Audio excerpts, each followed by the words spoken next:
We are very happy to have everyone joining us today.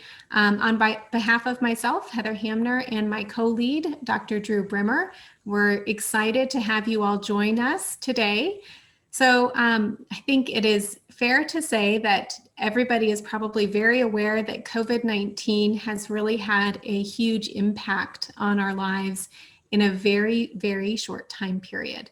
So we're also becoming incredibly aware of how far-reaching all of these impacts are. And because of this, INCOR really started having some discussions earlier this summer and into the fall, thinking about the interactions with childhood obesity. And as an outreach of those discussions, we wanted to bring together a group of experts to talk specifically about these interactions, really thinking about the context of early care and education settings, as well as the school settings, and talking about this specifically related to nutrition and physical activity.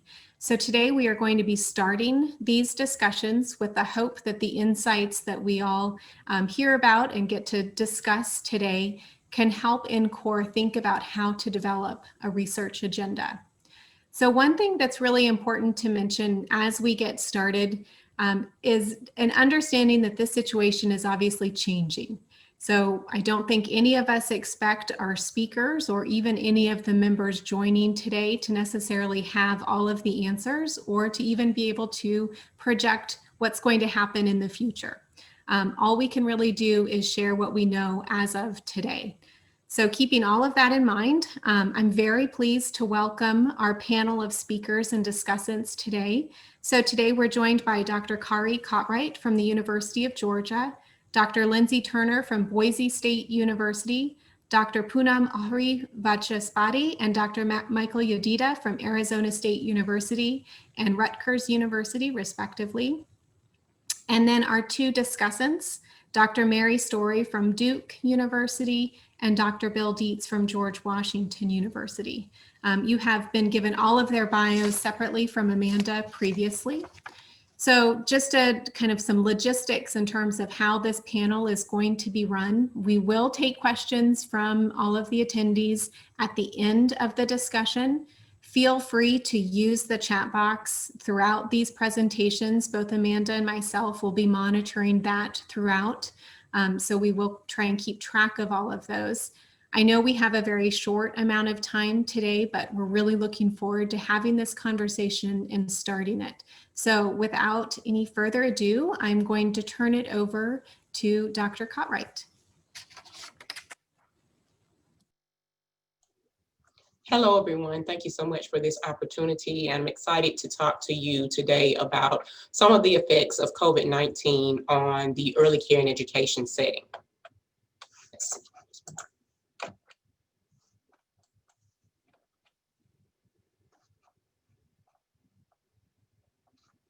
Next slide.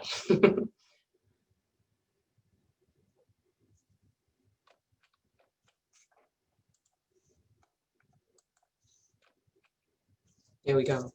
I wanted to start with this quote in terms of framing the early care and education setting. In addition to being a childhood obesity prevention researcher, I'm also a mother of 3 young girls. And so early care and education has been pivotal,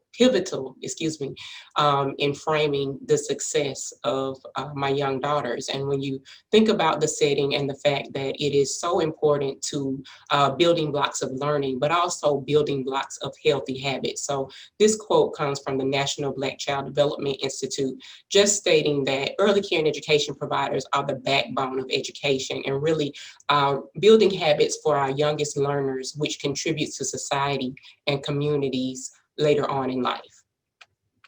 Next slide. So as I thought about this talk and I thought about the setting in the current state with COVID-19, I think about it as an eroding landscape. One of the things that I love to do is gardening. And the early care and education setting in itself is full of promise, like the picture on the left. And you see the water flowing and the green pastures and the road to opportunity for young children. But with COVID-19, we've had an eroding landscape. And there's a very important report that was published by Child Care Aware called Picking Up the pieces, and I think they did a wonderful job of talking about the fragility of the setting. We already had so many concerns about it being fragmented, disenfranchised, not having enough funding, and there are so many concerns that we need to fertilize and help for the early care and education setting to grow. And we know that there were already disparities present in terms of having access and affordability to high quality early care and education for young children. And we know that this is very important for educational outcomes and health outcomes for our children. And there's also a major lack of funding for the setting in itself. Next slide. I wanted to show this and share this from the report. This is also a part of the work that was done with Child Care America. And it shows that from 2018 to 2020, the amount of early care and education programs that have been closed. And so you already may be familiar with the fact that there are different types of early care and education facilities. And this looks at child care centers and family child care homes. And often family child care homes serve lower amounts of children, generally around 6 to 10 children. This report just shows that comparatively, these are states from across the nation. You can see here that while our centers seem to be faring better in some states, if for instance in California, they've lost about half, more than half of their family child care homes. And we also know that our communities of color may more often tend to go to those types of settings or relative care. And so just looking at the different decreases here, you can see here, even in Georgia, they've lost a great amount of both centers and homes. And we do have some rates here where we've seen more stability in terms of child care centers. So just letting you know that. And the statistic that was given is that 35% of our child care centers in America and 21% of our family child care homes have remained closed during this time. Next slide. So what we know from this is that we've gone from the early care and education setting to the home setting, and parents are in dire need of assistance. They are struggling to make ends meet. They are struggling to work and continue to provide education, as well as healthy meals and access to physical activity for their children. I recently was featured in an article with the American Health Association giving tips on how to preserve yourself and work and serve healthy meals to your children. But we have a greater problem here in the US, whereas I am able to go out and purchase the food and as a registered dietitian plan meals, and it's still difficult in terms of working and doing those things. There are many people in America that are food insecure. Next slide. And so as we look at this, a report from Feeding America stated that pre-pandemic, even in our wealthy country, we had about 37 million people who were food insecure, and this includes 11 million children. And it's projected that during the pandemic, there will be about 54 million people that will be food insecure, including 18 million children. And this is of major concern because we know with food insecurity, we have many impacts on health outcomes for young children. Next slide, please. And so this report from Feeding America also shows which states have the highest rate of projected child food insecurity. And you can see here in 2018, although Louisiana was ranked at #1 at that time, their rates have gone up. And so the projections, this is just to show that across the US, the projections are increasing, and we are going to have to address this problem with our young children. Next slide. So when we also think about food insecurity, we know that with COVID-19 and with food insecurity, health disparities are present. We know that there are, in communities of color, there's an increased risk of contracting COVID-19. We know that many people many communities of color are taking jobs that may expose them. They may have increased exposure to the virus. We know that there are also many communities of color, people who are losing their jobs and unable to purchase food. So we have high rates of both unemployment and food insecurity in Black, Latinx, and tribal communities. And then we know that pre-pandemic even, Black households had the highest rates of food insecurity, as you can see here, and they continue to have the highest rates now here in 2020. Next slide. I am privileged to serve on the board of the National Farm to School Network. And one of the thrusts, the major goals of the organization is to really use food justice within racial justice. And so I love this statement in terms of thinking about how we can combine addressing the issues of food insecurity with addressing the issues of racial justice. Next slide. And so the work that we're doing to really think about what should be done, which is what I'll get to very soon. Some of the work that we're doing is I'm part of the Healthy Eating Research Early Childhood Working Group. And with this, we have our leaders, Dipti Deb and Allison Tovar. And our group is really looking at improving the health of young children ages 0 to 5. And we recently had an article accepted that really looks at the landscape of the early care and education setting and framing it in terms of COVID-19 and how fragile the early care and education system is. And I'll tell you a little bit about the things that we present in the article. Next slide. So one of the things that we know about the workforce, we know the setting is fragile, but we know that the workforce of early care and education providers is largely made up of Black workers who are older adults, which also puts them at risk for having a lot of chronic diseases. And so with that has led to many closures during the pandemic because of these factors in terms of protecting themselves from the virus, as well as concerns of protecting young children. We know that millions of children who are food insecure are receiving 2/3 or more of their meals from early care and education settings. And with the Child and Adult Care Food Program, we know that participation in that program provides healthier meals and beverages for young children. Next slide. So what is being done currently? So one of the responses to COVID has been the Family First Coronavirus Response Act. And this helped for USDA to authorize waivers for CACFP implementation. And so with these waivers, the childcare providers, even if they had closures, were able to provide food directly to families, such as grab and go options. And it also lessened the paperwork and the concerns they had about compliance and monitoring for the program. Even with these efforts, though, however, we found that there was still a market decrease in the amount of CACFP meals being served. And there may have been major concerns from the childcare providers, as I spoke about the workforce earlier, in terms of still interacting with the parents and distributing the meals, even with the use of the waivers. We also know that there was a benefit from the pandemic EBT, which has been helpful and on the ground for those who receive reduced and free lunch. And we know that there were also a low number of children who were enrolled in early care and education programs that took, I'll say, advantage of this program. And for the children with free and reduced lunch, PEBT provided around $250 per child for that time period, one-time funding for the parents of those children to help to supplement income in terms of serving healthy food to the children. Next slide. So when we think about approaching equity and food justice in the early care and education setting, pre-pandemic, we did some work that was funded by Robert Wood Johnson to look at what were the barriers to implementing the and healthy eating research to implementing nutrition policies. And so as we look at this, we want to know that we really need to go to the providers and allow them to be a part of the conversation in creating helpful solutions, because one of the things that they mentioned is that they also have a need to subsidize the cost of healthy meals, and they need assistance in implementing changes in policies incrementally. Next slide.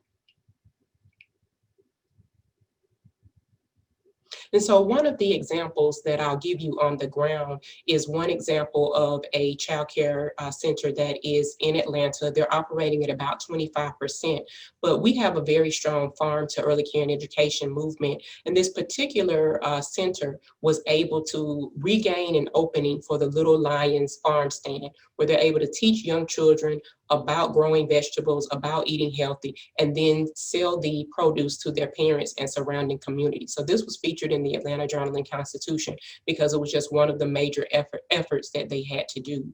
Also on the ground, we've had many chefs and catering companies right here in Athens distributing food free of charge to families in need. And we have efforts like Farm to Neighborhood, which have been an opportunity for a local chef to package prepaid healthy food and allow people to use their SNAP and EBT benefits to purchase this healthy food, which is delivered right to their door in places of need. Next slide. So what are our considerations? We need to first and foremost stabilize and support the eroding system of the early care and education setting. We need to have more funding because the setting is now disenfranchised, and with the closures, we don't know if there will be enough childcare when we get back post-pandemic to serving our young children. We also know that there's a need to increase access to CACFP because we have many non-participating facilities that could benefit from having the child and adult care food program and using that to supplement serving healthy meals to young children. We also want to create policies to support the appropriateness of high quality food for both children and providers. One of the standards or the best practices is that childcare providers eat the food that the children eat. So providing reimbursement even for our providers to have those meals with the children and model healthy eating. We also want to project having design mixed method studies to examine the challenges to the use of CACFP during the pandemic and increasing that food access. And so going to the providers as well as having quantitative data to support that. Next slide, please.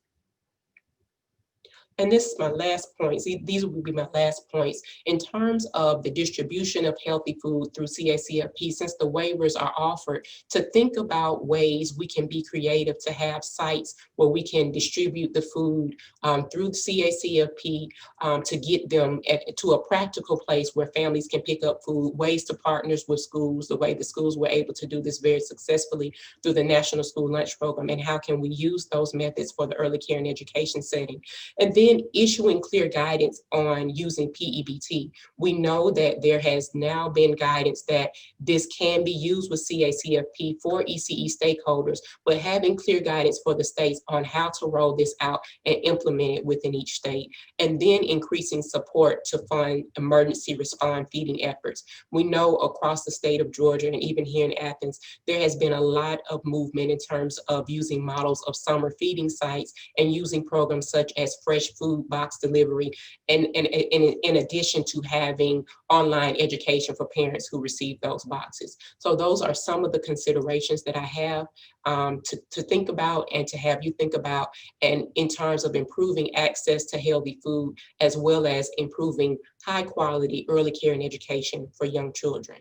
Next slide.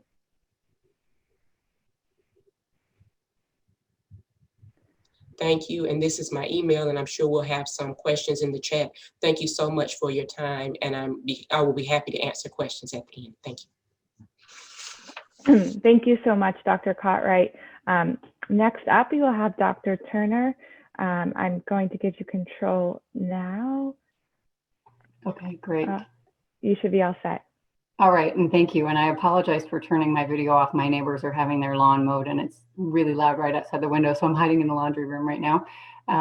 So I am by training a health behaviorist and a prevention scientist, and I am currently working in a college of education. That was a very intentional move 6 years ago when I joined Boise State, wanting to understand more about these settings where I do so much of my work. And my colleagues have been very gracious in helping me to understand the language of educators, and my school and district and state level partners have also helped me to understand the many challenges that school leaders face during normal times, and then in particular during this past year. And I can't move my slide. Next, please.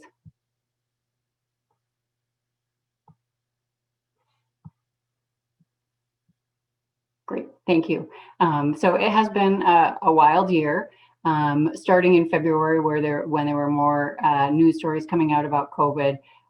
Teachers started to become concerned and then asked for guidance, which CDC offered in late February. And then this graphic shows the entire month of March. And as you can see, the first closures really started that first week of March and then rapidly escalated over the next 2 to 3 weeks. And by the end of March, we have pretty much every school in the US closed. And by closed, that means what's called here a soft closure. So many schools are still operating with a virtual model. Next slide, please.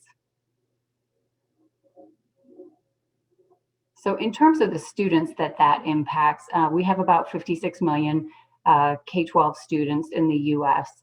And by the end of March, nearly all of them were out of school.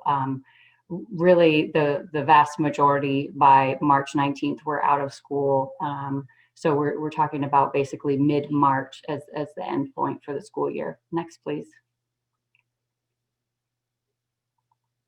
In a typical year, the summer lasts about 10 to 11 weeks, which kind of varies in timing, but generally about the same amount of time. And of course, 2020 has been anything but typical. So what we're looking at really is almost a doubling of the time of summer break this year. Further complicated by the fact that many students are not even currently back in school. And this is changing really daily or even hourly.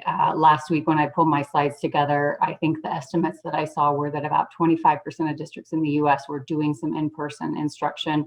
And then that's changed even this week as cases have surged. So I saw, I think Wednesday, that Boston schools were shutting down. So we're really talking about the vast majority of schools still being mainly closed to instruction, and those that are open, many of them are not going 5 days a week. They're partial days, staggered, or half days. Next, please. So I think that thinking about the fact that this is pretty much the longest summer ever, at least in a century, we can look to the literature on what we already know about the impacts of summer on students. And last year, the National Academies released a really great report reviewing all of the evidence to date on this topic. And I'm just highlighting 2 of the conclusions here that I think are particularly relevant as we think about what the impacts might be of this basically doubling or tripling of our summer break for students, and potentially longer as this pandemic goes on into the winter. So the first conclusion is about the individual level impacts on students, with pretty compelling evidence that summertime affects academic health, social, emotional, and safety outcomes, and particularly widens these disparities for children and adolescents in communities with fewer resources. And then also notes that there are opportunities for systems change and innovative strategies to extend the protective factors that we see operating during the school year and try to extend those into the summer. So I'll be talking about a couple points on both of these. Next slide, please. So I'm starting here with some data on academic trajectories. I know it's not our topic, but I think that it's really informative for what we can expect to see for body mass index, and then also how we might do some of that modeling to understand better what's going on. So the summer slide has really been taken as gospel by educators for several decades. And then last year, a study came out that kind of questioned it. So some more work has been done. And then in July of this year, a very large study was released in the top educational journal, really confirming empirically that there does definitely seem to be the summer slide. Also noting that summers contribute more to the disparity than during the school year.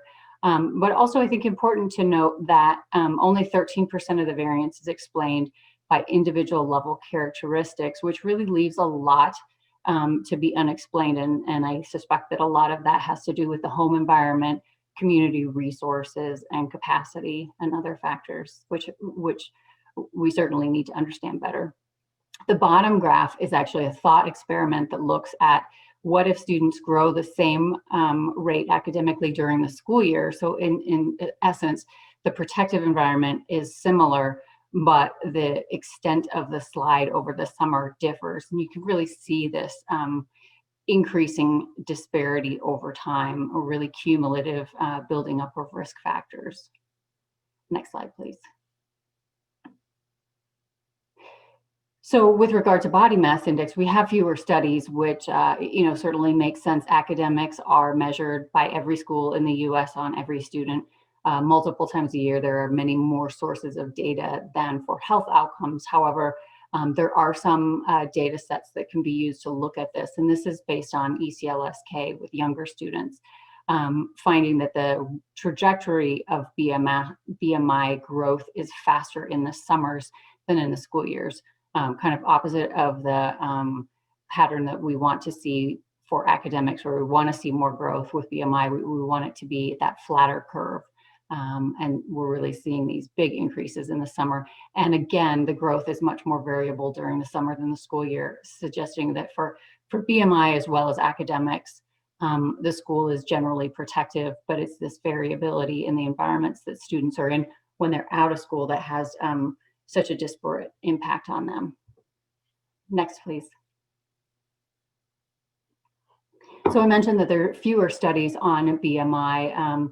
A couple years ago, Becky Frankel and colleagues examined 7 studies that existed at that point, with a particular focus on potential disparities in weight gain, and identified these 7 studies that pretty strongly suggested this summer weight gain. They also identified a couple mechanisms here, but really pointed out that it was just hypothetical at that point, that we just don't have enough data to know truly whether these are the mechanisms which we would expect, behavioral risk factors impacting obesity, but not enough data yet. And then a couple of years ago, Keith Brasendale and his colleagues released the structured days hypothesis, really trying to get at what is it about the school environment that is protective, honing in on the structured nature of those school days. So even if students aren't getting as much PE time as we might like, it's still generally better than the summer.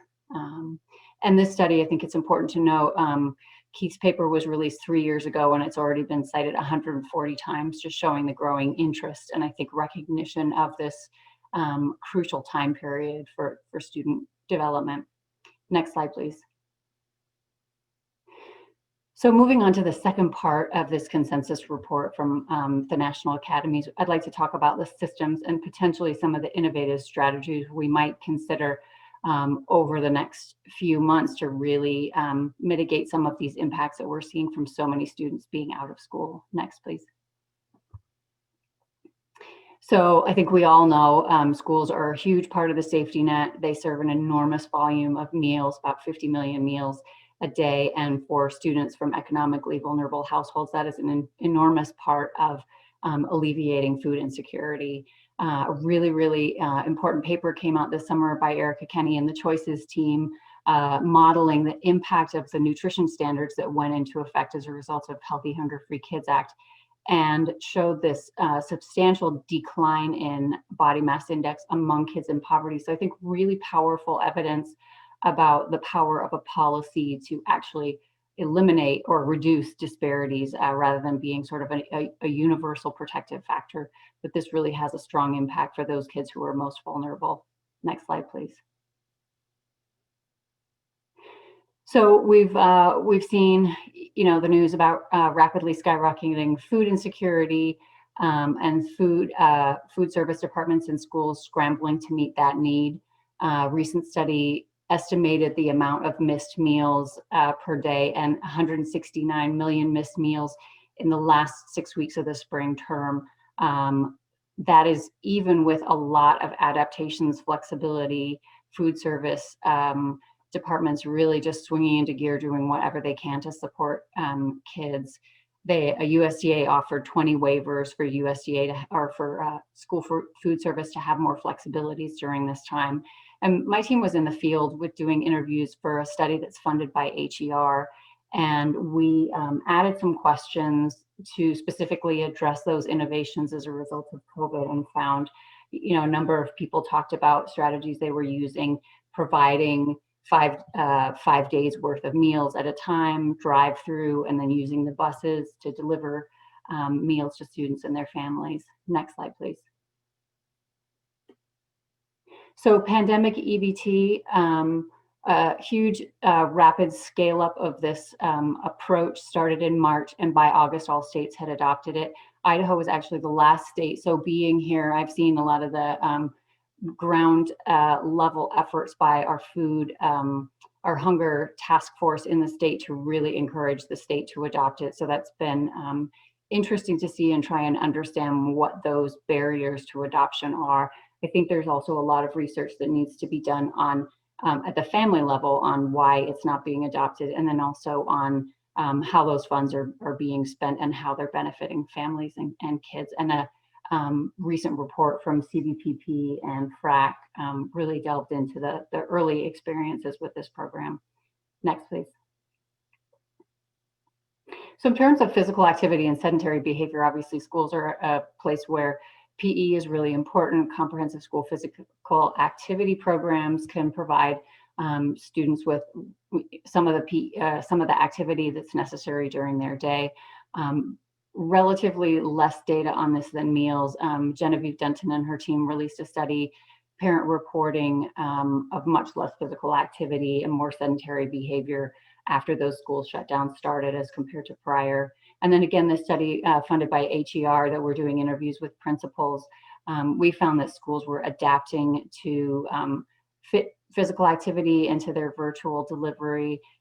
But the challenges are the digital divide. So that lack of computer access and high-speed internet, particularly impacting lower income families and those in rural areas. Next. So in terms of what we need to know, I think there's this huge potential for doing some of the same kind of modeling that's been done on potential academic outcomes as a result of the pandemic. And, again, recognizing we have less data on BMI, but given what we know already, I think this could provide some of those talking points that can really help with advocating for more funding for those programs to support kids during this period. Next. Next slide, please. Oh, great, thank you. And then at the student level, understanding really what's going on with student behaviors with high quality measures. And I think there's a real opportunity here to identify studies that had data already on students who were consented and enrolled in projects, and then gather additional points of data. And then also looking to the neighborhood and home environment to understand how those risks are impacting students right now. Next, please. So I'll wrap up with just talking also about a paper that we recently released, talking about the opportunities for implementation science strategies to understand really how these programs are how innovations are being put into place and their effectiveness. And this grew out of our school nutrition implications working group. Next slide, please. And here are a couple of those points, and we use REAIM to frame it. So I think there's a real need to understand the reach of these programs, whether they're effective in having a benefit for families, which providers are adopting them, and how they're being implemented, as well as then whether these changes and adaptations are sustained over time. Next slide, please. That's all, and thank you so much. I really appreciate the opportunity. Thank you, Dr. Turner. We really appreciate you taking the time to speak to us.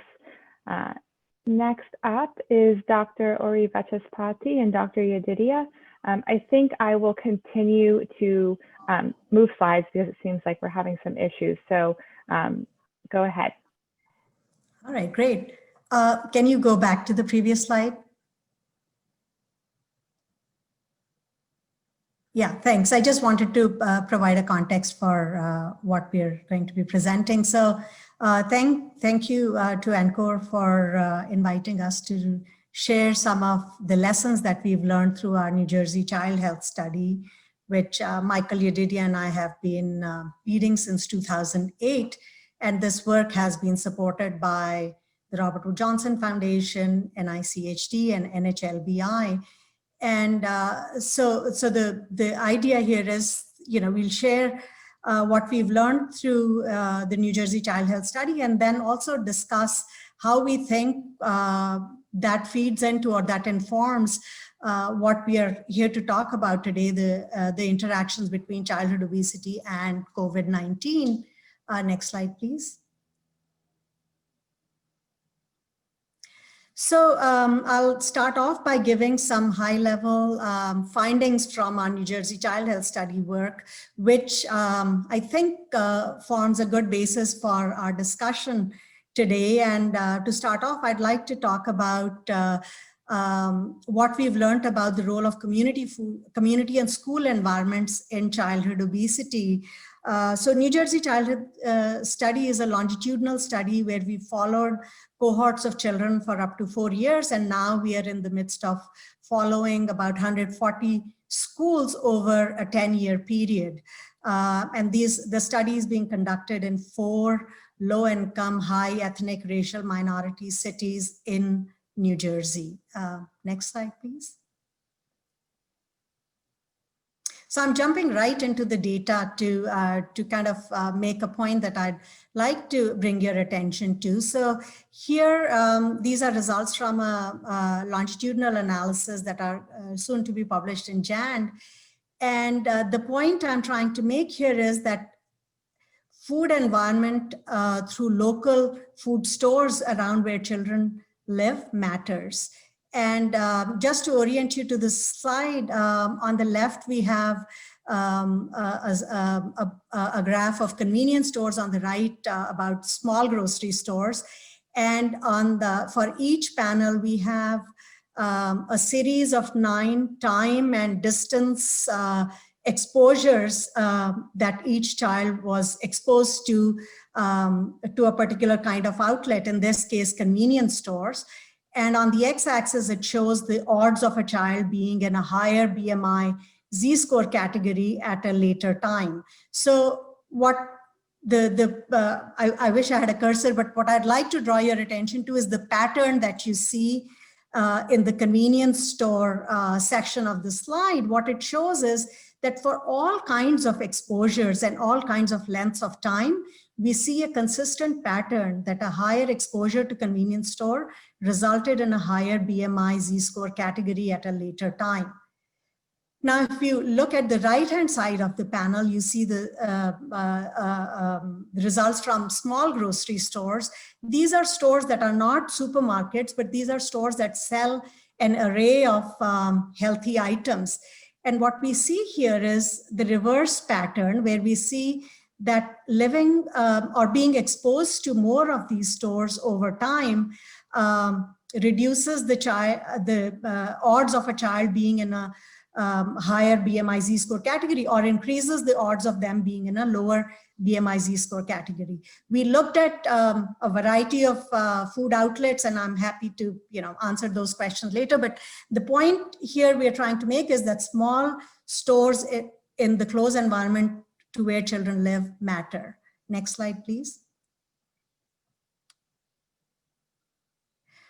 Jumping quickly to the school food environment, Lindsay laid out a really nice background for us. So I'll share some findings from what we have learned through the New Jersey Child Health Study.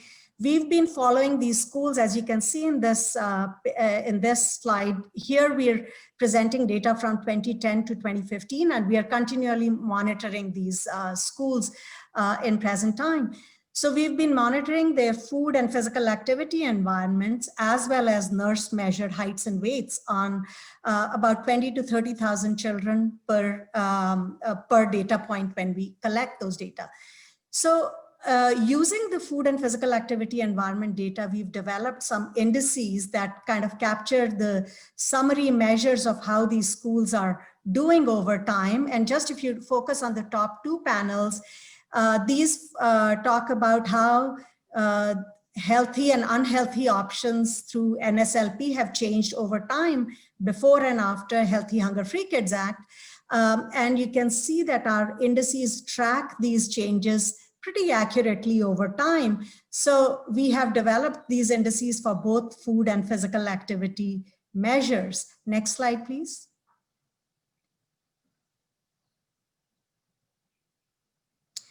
And using these indices, I'm presenting here results from a cross-sectional analysis with about over 20,000 children using nurse measured data, and we're in the midst of longitudinal analysis. But what we find is that physical activity and food environment in schools does impact children's BMI. For example, unhealthy options in vending are associated with higher BMI, and healthy NSLP options, in addition to indoor PA facilities and outdoor PA facilities in schools, do result in lower BMI. As I mentioned, we're in the midst of doing these analyses using longitudinal data. Next slide, please. So just recently, through the NIH's time-sensitive obesity policy portfolio, we were funded to examine in these 4 cities how COVID-19 impacts children's weight status, and also to examine how policies and programs that were put in place to mitigate some of these negative impacts, how well they work. So we have data from the previous about 10 years at 4 time points. We're going to be collecting 2 more time points of, again, nurse measured BMI Z-score, BMI data to answer these questions. So in the next slides, I'm going to briefly mention what we are proposing and what are the challenges that we are experiencing or anticipate. Next slide, please. So, so as Lindsay mentioned, we have some data that shows that school closures do lead to increased weight gain. Especially, we know this for elementary school age children. We also know that there are some health disparities, there's some ethnic and racial disparities, as well as socioeconomic disparities, and who gets impacted by these school closures more. Now, this summer was unique. In fact, in most of our New Jersey cities, the schools are still closed. So it's a really long summer. Also, we don't know the extent of these closures on middle and high school children. So those are some of the questions that we are setting out to answer in our work. Next slide, please.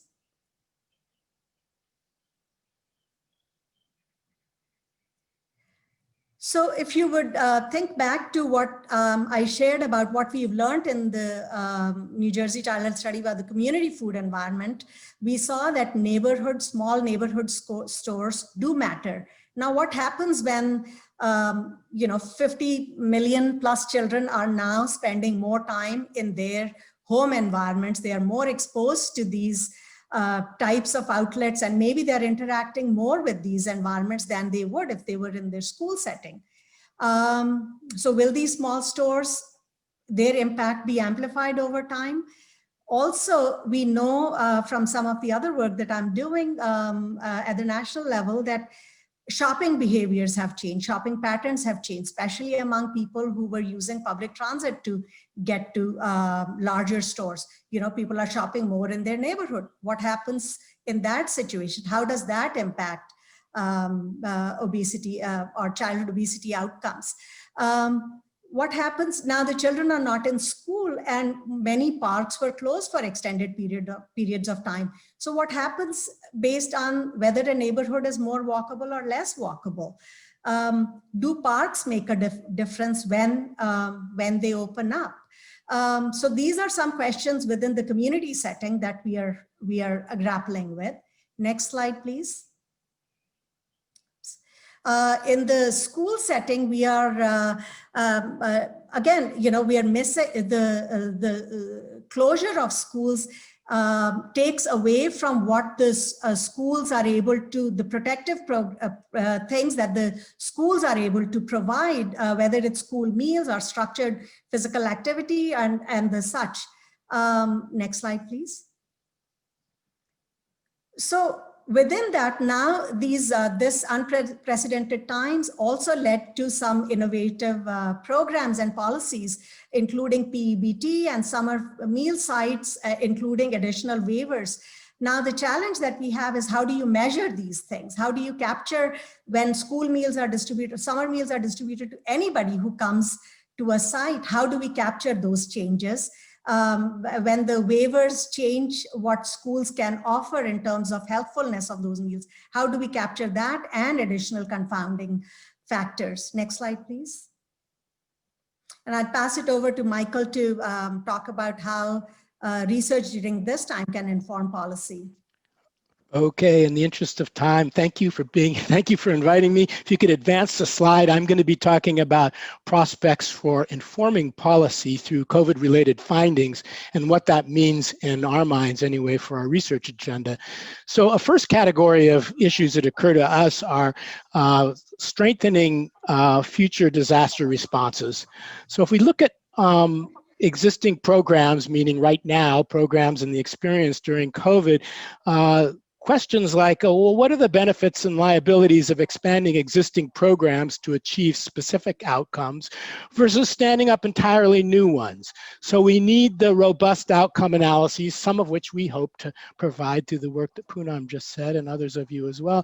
And we also need implementation analyses. So if we know where we want to go, we will know how to get there. Secondly, what about the consequences of adaptations during COVID of many of these programs? Do we know that there are consequences that we need to pay attention to, the extent to which relaxing regulations on the standards of the content for what is served, or adhering to shelf life constraints, or serving a week's worth of meals? Do we have evidence, or shouldn't we have evidence of what affects weight status and well-being so that we can make knowing trade-offs? That doesn't mean to say that expanding reach may trump healthfulness at some point, but does it need to? So it's trade-offs between expanding reach and access and logistics and healthful outcomes, which we can afford now to look at, perhaps to be ready. Again, there's these categories of issues we're thinking about in terms of a new disaster or crisis. What about optimizing outcomes by making adjustments in not quite yet, I'm going to move quickly though, in targeting outreach and eligibility?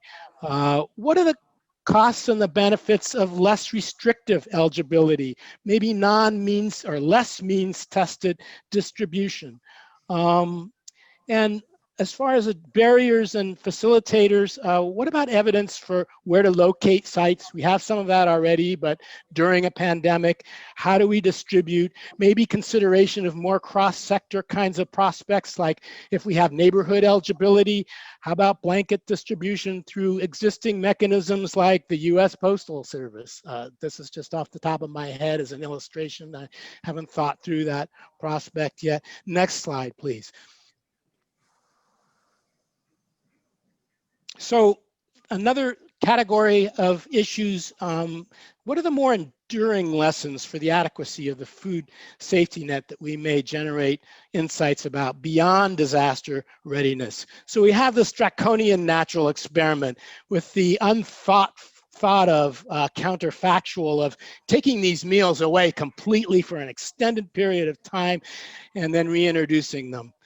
So clearly we can add to the existing evidence of the importance of the federal meals programs for healthy weight status, taking into consideration the possible mitigating impacts of all those efforts, many of which those who have spoken before have talked about, and try to get a sense of still, and for the broad policies going forward, what more we can say about the importance of these meals. Looking at the differential burden, which we know, unfortunately, it's familiar across a lot of distribution of goods, services, opportunities, and so forth. It can lead to targeting or changing criteria for eligibility, as I alluded to before. Certainly, we can learn something about improving summer food programs, something that both Lindsay and Poonam referred to. I'll say that the National Academy study and the GAO studies that were mentioned signal a blueprint for a lot of work that could be done, because they really point to the limited reach of these programs currently and pose the need for research on how to expand coverage and what the implications are. You can skip the next slide to the next slide, skip 2 slides, because the next one says other deserving research questions, domains of issues, and I want to highlight ones which we're not really equipped to deal with, for example, but we think are also understudied in other contexts too. On the predictor side of the equation, disaggregating the effects of important predictors like, these are examples, stress, nutrition, physical activity on childhood obesity. There's a whole host of factors left largely unaddressed or inadequately understood, not for lack of foresight imposing them, but significant logistical issues in collecting sufficiently rich data on large numbers of individuals, along with data on appropriate domains of forces from the social ecological model. So we see the pendulum swing that most of us have endorsed, where we're not focusing our research exclusively on individuals, but rather we're focusing on the policy and of the environment and policy. Certainly it's a welcome change from the days when I was a kid, when it was, here's the food pyramid or the food plate. Now, they have the knowledge now go out and eat healthy and be healthy. It certainly recognizes the structural barriers, the social determinants, which we're all very familiar with, which were operating way back then and have been for a very long time in this country, but they've come to the fore. Having said that, though, and we very much endorse that focus on our research, we often lack a sufficient understanding, though, of how people interact with those environments, or how factors in those environments interact to affect weight status. So again, separating out the effects of stress, nutrition, physical activity. And there are a number of trade-offs, and I don't have time to detail this slide, but basically, sample size versus richness of data on individuals versus incorporating appropriate domains from the social ecological model, which culminate in trade-offs between validity and generalizability. As you know, we don't have a national health study following huge representative cohorts for decades with sequential surveys and linked biomarkers and actigraphy and accelerometry data and all of that. So what's needed are new approaches to multi-level studies which can make intentional headway, maybe sequentially, in collecting data on sufficient dimensions to suggest more of these refined mechanisms, and further test them later in larger samples and test their generalizability. So make thoughtful steps. The next slide, which I believe is the last substantive slide.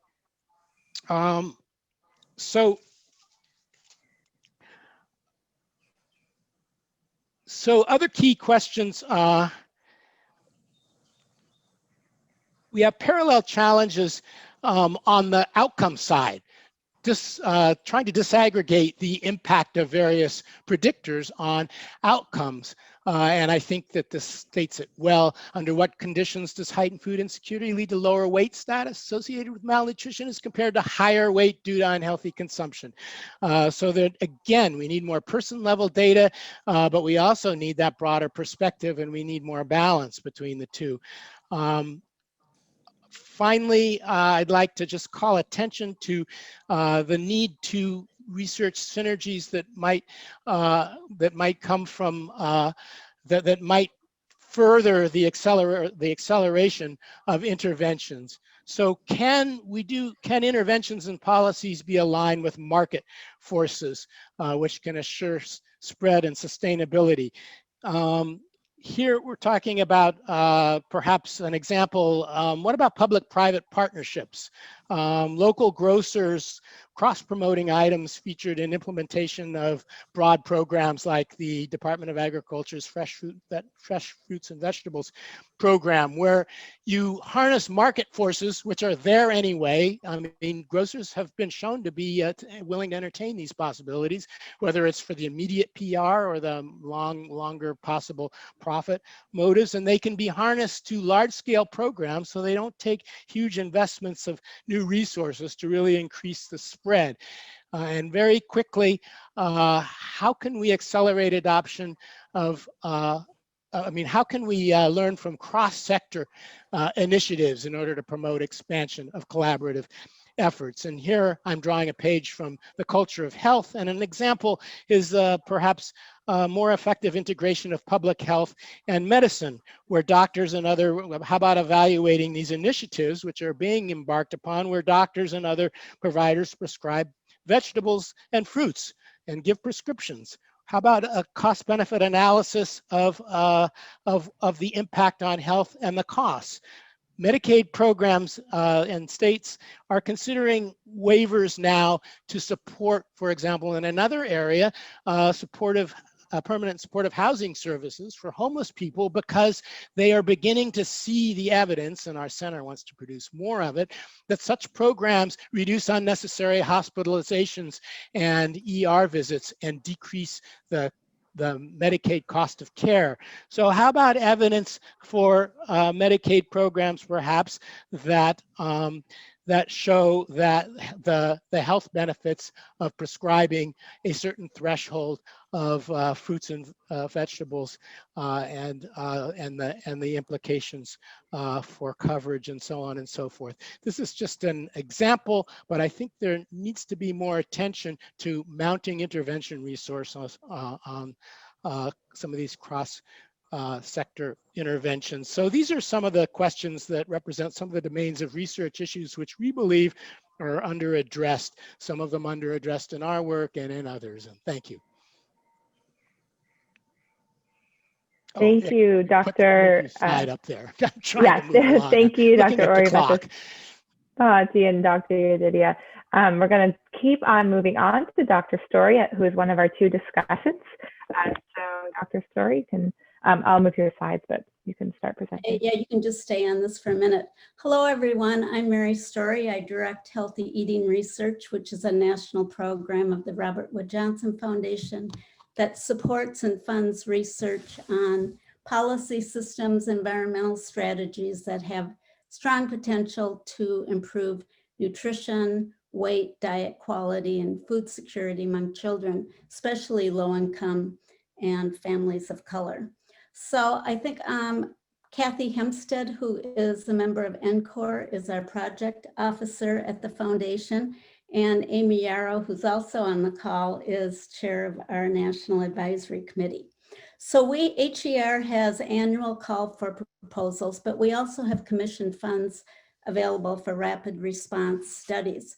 So when COVID hit, we decided to use our limited commission funds, $230,000, to issue a special call for COVID-related projects. And we decided to focus on USDA federal nutrition assistance programs that serve children and families.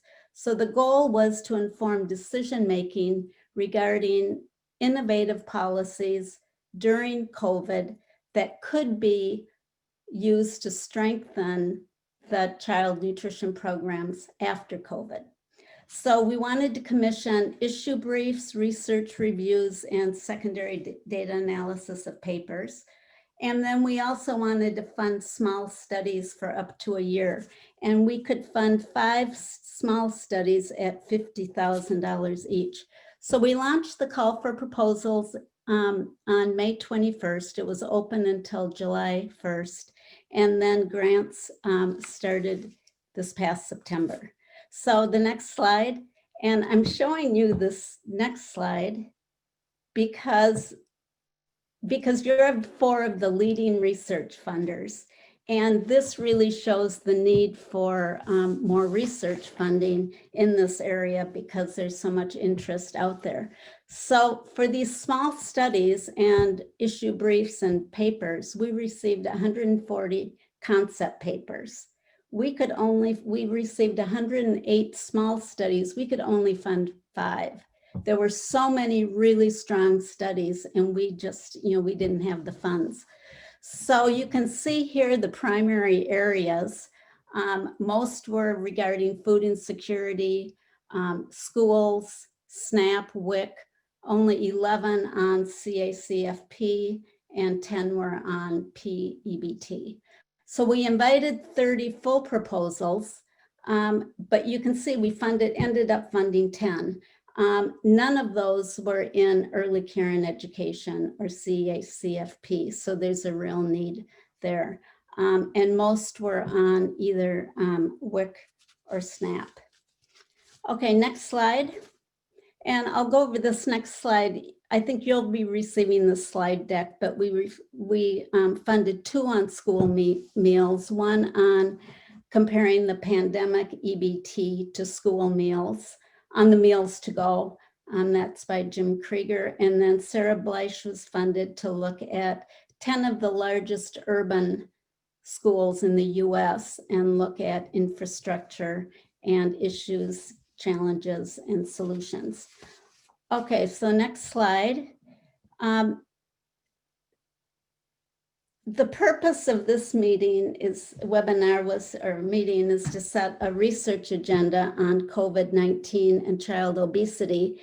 And I wanted to share a process that we've developed to develop a national research agenda. In this case, it was developing a research agenda to reduce consumption of sugar sweetened beverages and increase water access among 0 to 5-year-olds. But the process that we've used, I think easily could be adapted to others that are developing national research agendas. And we have a paper in press now that used a similar, kind of the same process, but modified it to look at agenda setting process to develop a national research agenda for healthy food retail. So after we developed this research agenda, and I'm showing this was published this year in Public Health Nutrition, that really goes into the process that we used.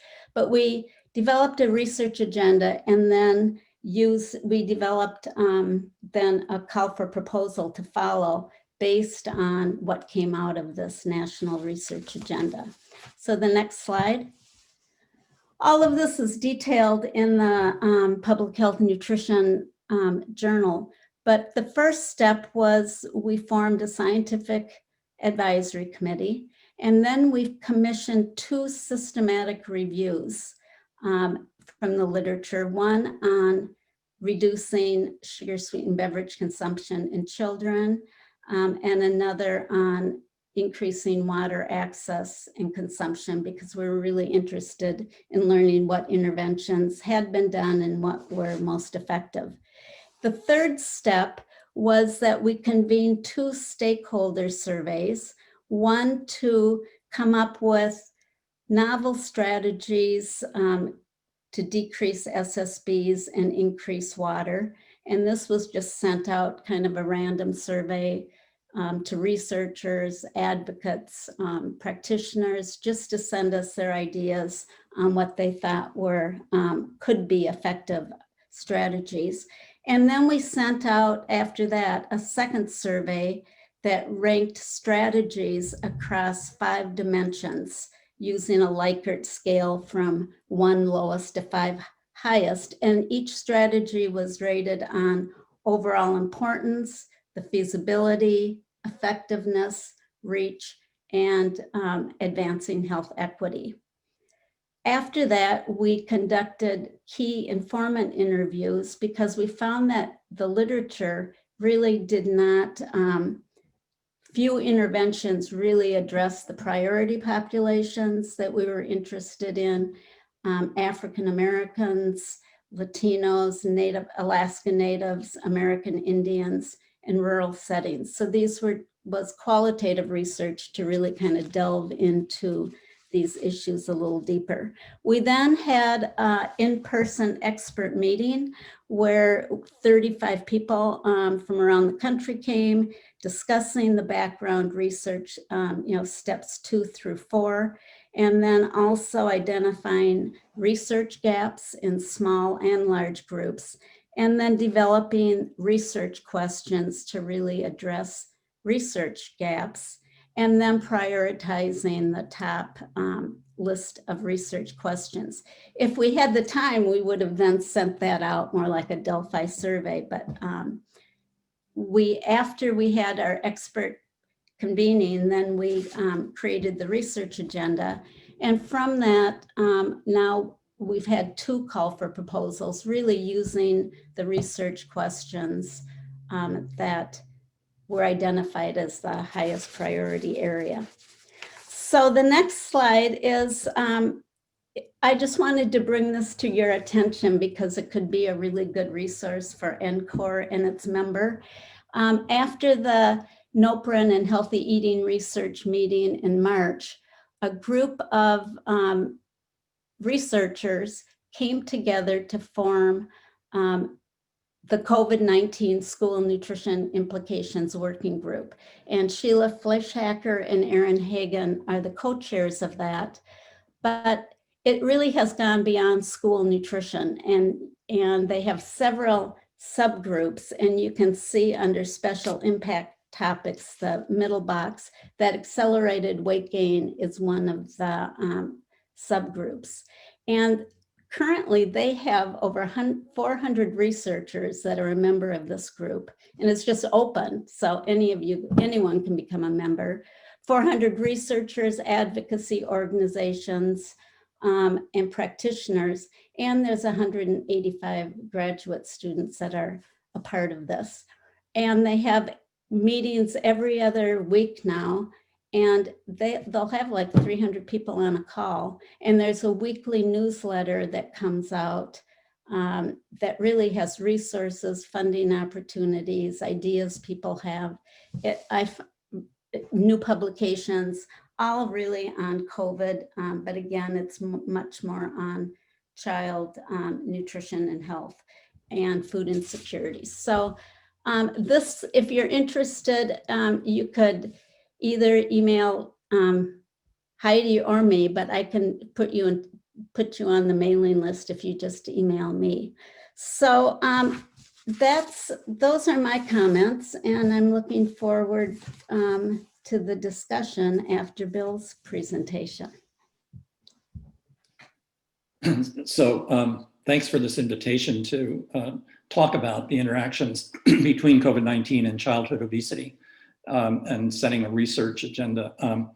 I just noticed that my connection is weak, so I'm going to stop my video in the hopes that I'll survive. So it's particularly gratifying to me to be invited by NCORE to do this because I was present at the conception, the labor and delivery of NCORE, which was for which Tracy Orleans was the midwife. So it's particularly terrific that this has endured and flourished for the last decade. Remarkable, one might say, in terms of the importance of the partnerships. So thank you. Could I have the next slide, please? Thank you. So I debated about the title of this slide, whether to call it, how does structural racism contribute to the effects of COVID-19 on the food system? Or does structural racism contribute to the effects of COVID-19 on the food system? And I think the issue is not does it. I think we have evidence that I'll share with you that it does, but it's really how. How does this translate? And it's worth pointing out the disparities in COVID-19 pediatric hospitalization rates. That this was a survey by CDC published in the MMWR in August, which showed that, that among hospitalization rates, 46% of patients with COVID-19, pediatric patients, were Hispanic, 30% were Black, 14% were white, and 38% of these had pre-existing conditions, and among those, obesity accounted for 38%. Now, this immediately points to a question that these were not children who were exposed to other children. They were probably exposed by their parents. And it's because of the undue exposure of essential and often undocumented workforce that these infections have occurred. And we see similar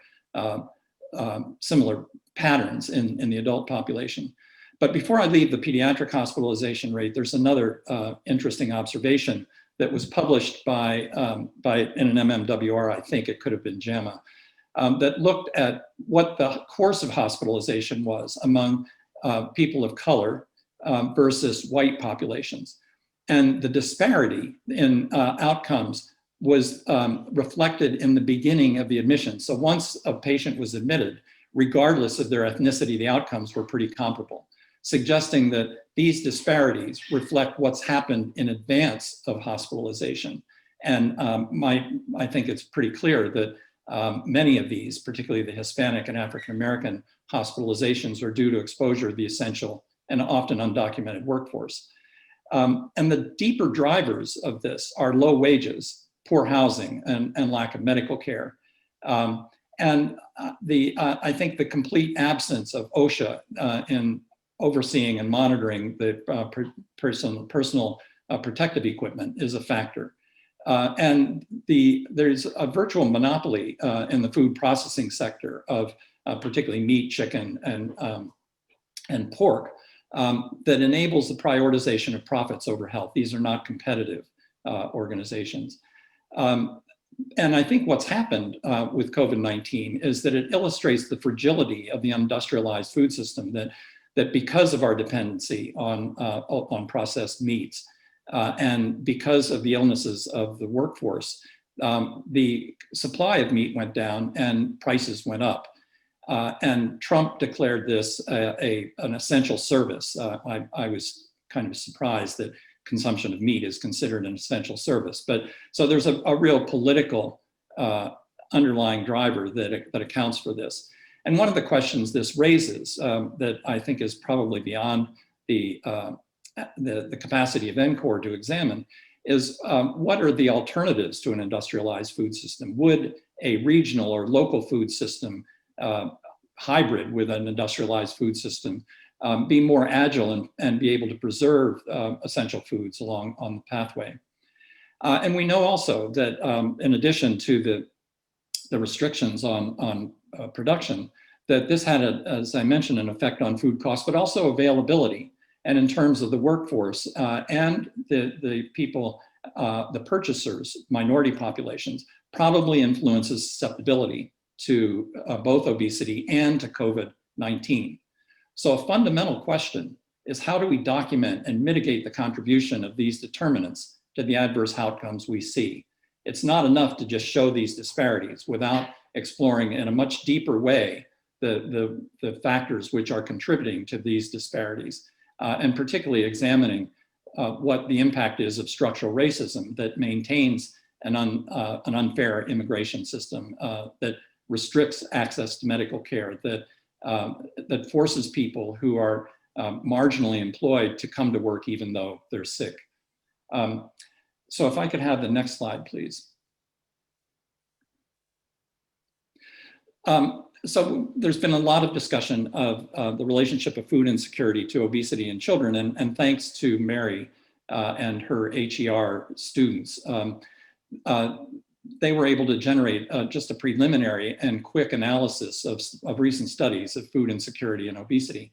And the results are interesting.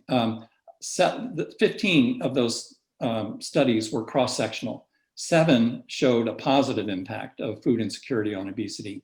8 showed no association of food insecurity to obesity. And there were 3 longitudinal studies, all of which showed a relationship of food insecurity to obesity in children.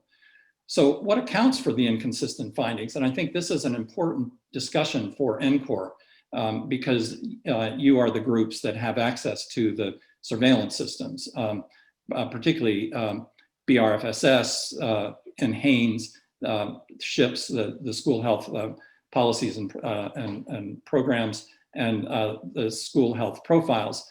How aligned are the questions about food insecurity, and to what extent do differences in measures of food insecurity account for differences across these multiple studies? Poonam mentioned the reliance on corner markets and its association with obesity. So what mediates that? In my view, it's probably reliance on ultra-processed foods, which are become, I think, a lot more desirable under the conditions of COVID-19. They taste good, they have a long shelf life. Why not? Well, one of the reasons why not is that they contribute to obesity. Or is the mechanism stress? And so given that there is a potential relationship of food insecurity to obesity, what is it what's the mechanism by which that occurs? And is it individual? Is it biologic in terms of stacking up calories against the food insecurity in the future? This is a rich area for some very good, important cross-cutting research. A real problem now is, how can we capture the prevalence of food insecurity and its contributors in real time, given the fact that measures that the surveillance measures that we have now been pulled off, like, for example, NHANES, in which we can't, NHANES has been pulled out of the field, so we don't have those data.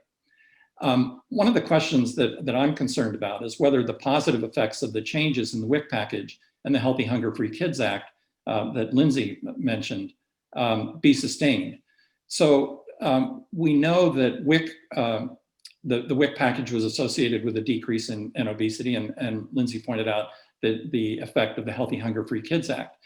Well, the strength of those two interventions was increasing the variety of foods. But as foods are now being picked up by schools, and in many places, these are foods that don't require heating or don't require refrigeration, can those standards be sustained? And if they can't be sustained, are we going to see a contribution of these shifts towards an increase in obesity?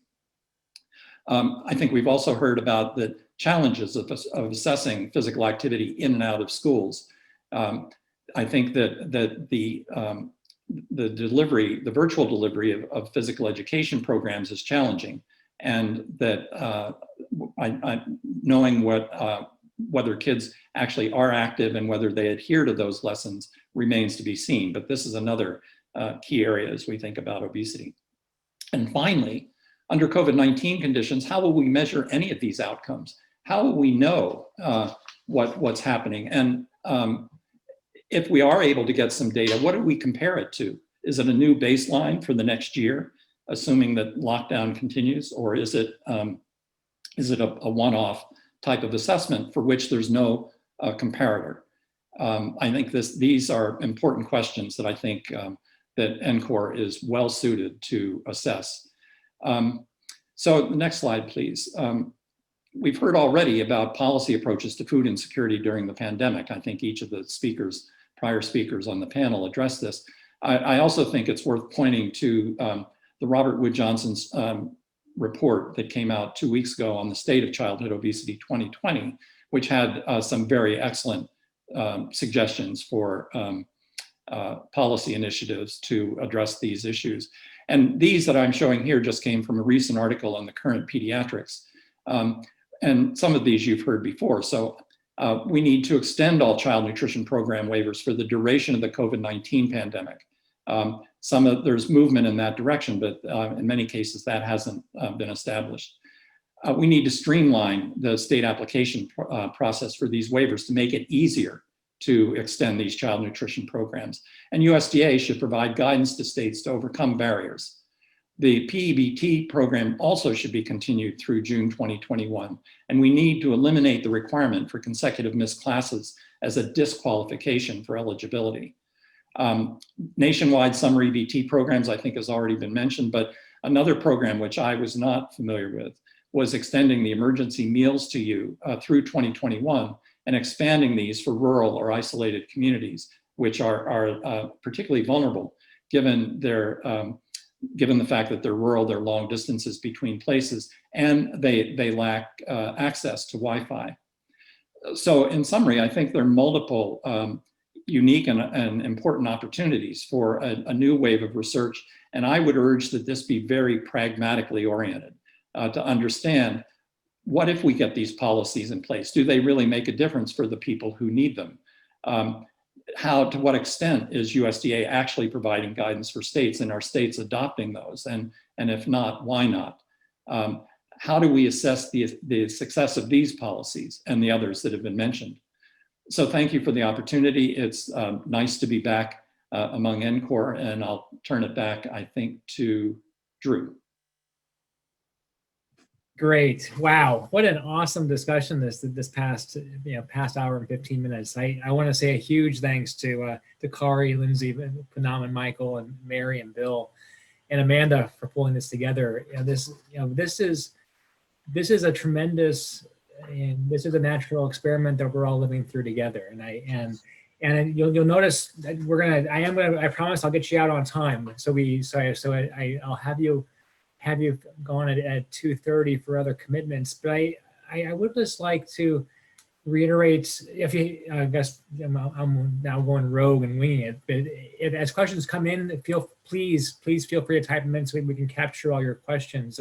I think one question that I kind of set the stage is that this is really meant to be the first of many discussions, and certainly COVID is not going away, and this group that we've assembled intentionally here today really has shown us, along the spectrum of not just ages but also education, a lot of the elements that we need to consider moving forward in this space. This is real. We're all experiencing it, and this has a tremendous it's an opportunity to make an impact to touch many lives. And the fact that 56 million kiddos are K-12, that's a lot of children who are being affected right now every day in myriad different ways. So to all our speakers and to everyone that's joined, I appreciate you taking the interest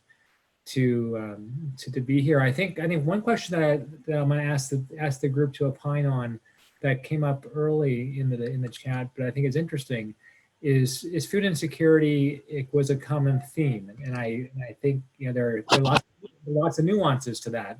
A theme that access to food, and then to echo Bill's point, and then the point that Mary brought up, even if you have access to food, is what is the quality of the food and what is the kind of food.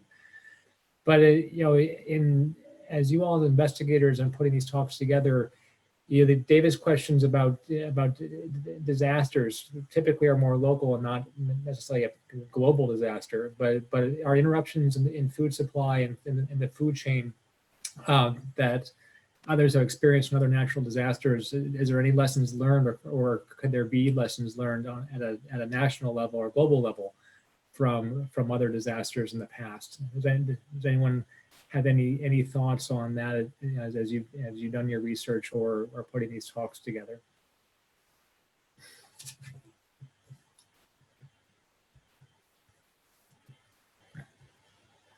I think from what we know about how the school meal programs are run right now, from what we know from how people are shopping and purchasing food or purchasing over long periods of time, or what the stores are selling, I think the shift towards highly processed food purchases and consumption is really going to increase at a very accelerated rate at this time. If the parents are picking up meals for 5 days at a time, you can imagine those meals are not going to be fresh, fresh foods that will stay safe. So I think that it's going to be compounded by market factors, by where people are shopping, what they can shop, how long they can shop for, and what the programs are providing out of how they are structured right now. And we're seeing, go ahead. Sorry, was that Kari? Yes, go ahead, Lindsay. Mm-hmm. Okay, thanks. I'll just echo Poonam's comment. I think that in terms of food supply, this is extraordinarily challenging for food service departments at schools in terms of planning, because typically they have some sort of a sense of how many students will eat meals each day. Right now, they just don't know how many they're going to be able to meet and serve. And that really complex administrative balance of reimbursable meals versus paid meals and so forth. School Nutrition Association just released a study reporting that the majority of school food service programs are running in the red, and sometimes in really substantial amounts. And I think we're going to face, an enormous fiscal catastrophe for these programs, and given that they are doing their best under really challenging circumstances, and that they're such a massive part of the food insecurity safety net, hopefully there can be some consideration just given to those administrative rules around claimable costs. And in the early early care and education setting, we're going to have to really look at ways to centralize distribution or get the food directly to the families, because right now, because of the way that ECE is structured, there's so much variability. We have to think about partnerships. I mentioned that local partnership of actually taking SNAP and EBT benefits and actually having a mobile way to get the food, healthy food that is nutritious to the families. And so there are just so many major concerns because of the closures that we have. And so we won't even be able to get as much food as we need to the children because the centers are closed within themselves. So how do we create models to use CACFP to distribute healthy food to the children? Yeah, thank you.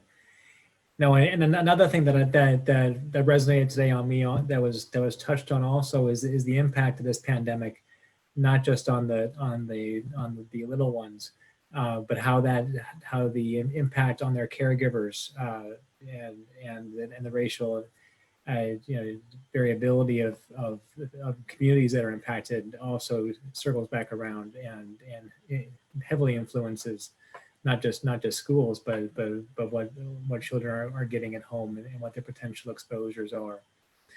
I want to be mindful of the time. We are capturing everything that's coming in on the chat, and so I appreciate the comments.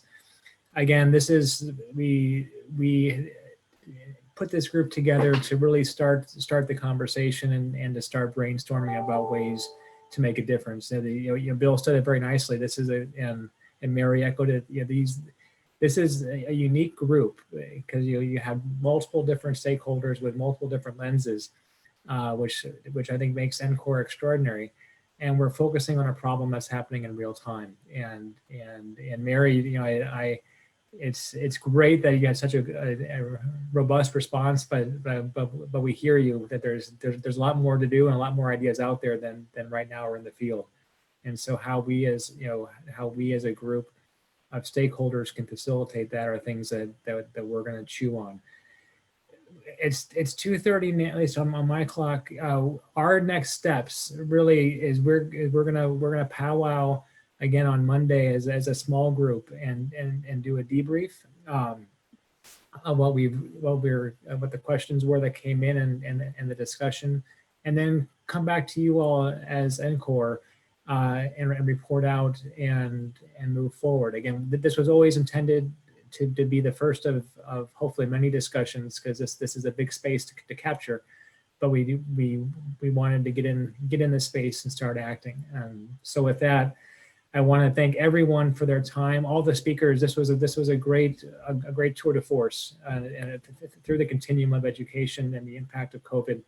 Lots more questions to ask, but this gives us something to not just chew on, but to be actionable about. And I think that's one of our goals, is to use this as an opportunity to really take action and make an impact in real time. So Amanda has her contact information up there. Please do, as you think about this later on today, send in questions. Again, we'll come back to you as a group and report out. But I want to again end with just gratitude for everyone in the field who's working in this space. I know my daughter and I appreciate all your efforts, and we have a stellar group here, and just thank you very much. And with that, I wish everyone a wonderful weekend. Please stay safe. Please take care of yourselves. And we look forward to seeing you all soon. Back to you, Amanda. Thank you, everyone. I think that's all I have to end with, but definitely just keep sending me any ideas you have. And a second thank you to all of our speakers and discussants. We really appreciate you putting the time in to help us think through these issues. Thanks. Bye-bye. Okay. Stay safe, everyone. Bye. Thank you. Bye-bye.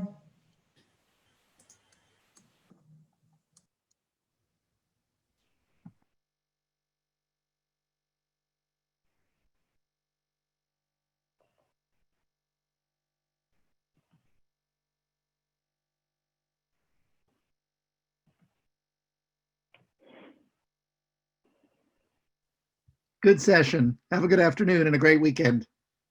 You too, David. Bye-bye. Hey, Amanda, are you going to post a recording in that that shared drive? I'll ask Vaughn too, but yeah.